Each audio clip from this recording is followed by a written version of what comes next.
अस्सलाम वालेकुम दोस्तों ने वीडियो से मां तव्हांखे हिकु नई ख़ुशख़बरी ॿुधाइण वारो आहियां। जी हा दोस्तों, नई ख़ुशख़बरी आहे त हिकु नओं ड्रामो अची रहियो आहे सिंधु टीवीअ ते, जंहिंजो नालो आहे पंहिंजा वेरी।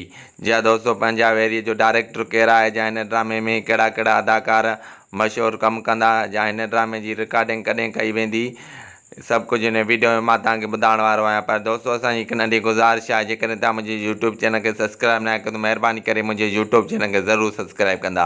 हलूं था पंहिंजे मेन वीडियो जे तरफ़। दोस्तों, नओं ड्रामो अची रहियो आहे पंहिंजनि जा वेरी। हिन जो राइटर आहे नूर ज़हूर साहब, जंहिं सुठा सुठा ड्रामा लिखिया आहिनि, ऐं डायरेक्टर आहे असगर चौधरी। जी हा दोस्तों, असगर चौधरीअ जी डायरेक्शन में नओं ड्रामो अची रहियो आहे पंहिंजा वेरी। जी हा दोस्तों, हिन ड्रामे जी अनक़रीब दादूअ में रिकॉर्डिंग कई वेंदी। जी हा दोस्तों, मां तव्हांखे ॿुधाईंदो हलां, असगर चौधरीअ जा जेको तकरार ड्रामे जो डायरेक्टर हुयो, हीअ बि उन जी डायरेक्टरीअ में ड्रामो अची रहियो आहे पंहिंजा वेरी। जी हा दोस्तों, हिन ड्रामे जी तमामु जल्द रिकॉर्डिंग कई वेंदी दादू शहर में। हिन ड्रामे में सिंध जा मशहूरु अदाकार निसार शाह, बिलावल कोकर, असगर चौधरी, इन खां अलावा आबाज़ गुल ओडाणो, मजूद सत्ता लाड़, काफ़ी नंढा वॾा मशहूरु अदाकार हिन ड्रामे में कमु कंदा।